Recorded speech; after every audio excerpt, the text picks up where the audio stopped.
Supreme court के जजेस, high court के जजेस जरूर इसको देखें और आत्मचिंतन करें कि भारत की न्याय प्रणाली कहां पहुंच गई है। भारत में टोटल 5 करोड़ केसेस तो वो हैं जो district court, high court, supreme court में हैं। इसका मतलब 5 करोड़ परिवार न्याय की आशा में बैठा हुआ है। ऑन एन एवरेज एक परिवार में 6 आदमी रख लीजिए, तो यानी 30 करोड़ लोग न्याय की आस लगाए बैठे हुए हैं। 30 करोड़ का मतलब एक अमेरिका, 30 करोड़ का मतलब 15 ऑस्ट्रेलिया, 30 करोड़ का मतलब 7 कनाडा, 30 करोड़ का मतलब 1.5 ब्राजील। इतने लोग भारत में न्याय की आस में बैठे हुए हैं।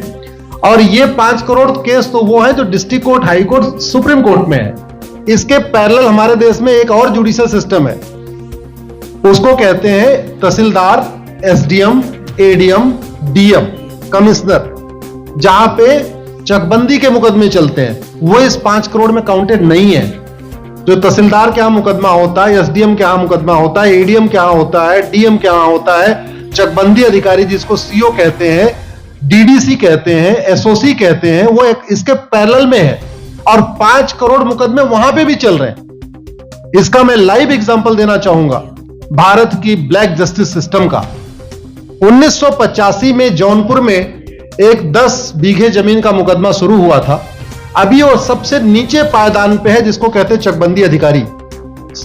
1985 में मुकदमा शुरू हुआ, 2023 आ गया, लगभग 37 साल बीत चुके। 37 साल में यह नहीं तय हो पाया कि असली विल कौन सी है। 2 लोगों ने क्लेम किया, वो कह रहे हैं मुझे विल मिली है, वो कह रहे हैं मुझे विल मिली है। 37 साल में यह नहीं डिसाइड हो पाया असली विल किसकी है। अगर मान लीजिए आज डिसाइड हो जाए तो सीओ के बाद एसओसी, एसओसी के बाद डीडीसी, डीडीसी के बाद हाई कोर्ट, हाई कोर्ट के बाद सुप्रीम कोर्ट, यानी अभी 35 साल और लगेगा, 70 साल लगेगा। सेकंड जनरेशन मुकदमा लड़ रही है, ऑलरेडी सेकंड जनरेशन मुकदमा लड़ रही है और इसी स्पीड से काम हुआ तो मुझे लगता है थर्ड जनरेशन आके मुकदमा तब जाके सुप्रीम कोर्ट पहुंचेगा। दूसरा एग्जांपल, एक ग्लेरिंग एग्जांपल आपको देता हूं। 1971 के वॉर में पाकिस्तान में बम फेंकने वाले, पाकिस्तान के फौजियों के बहुत सारे बैंकर तोड़ने वाले एक कर्नल कबोत्रा है, पंचकुला में रहते हैं। दुश्मनों के उन्होंने दांत तोड़ दिए। आज 2000 से उनके मकान पे किसी ने कब्जा किया हुआ है। 2023 आ चुका है, 23 साल में वो अपने मकान को नहीं छुड़ा पाए।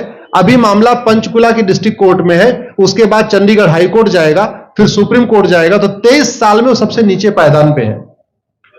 वास्तविकता यह है, अंग्रेज चले गए, अंग्रेजी कानून यहीं छोड़ गए, अंग्रेजी व्यवस्था यहीं छोड़ गए।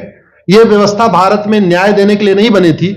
यह जो न्यायिक जुडिशियल सिस्टम था भारत में जो बनाया गया, वो केवल और केवल भारत को लूटने बांटने के लिए बनाया गया था।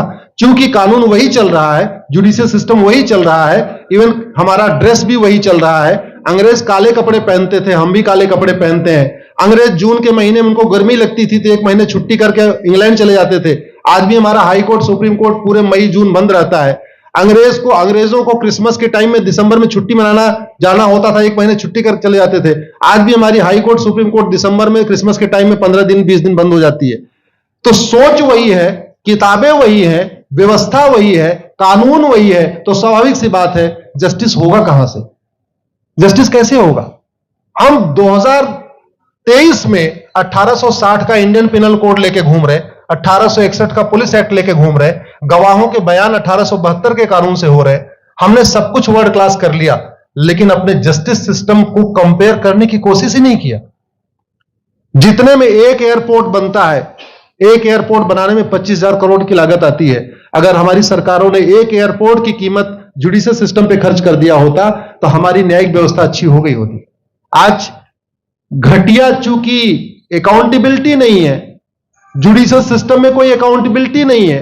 किसी के साथ न्याय हो जाए, अन्याय हो जाए, कोई फर्क नहीं पड़ता।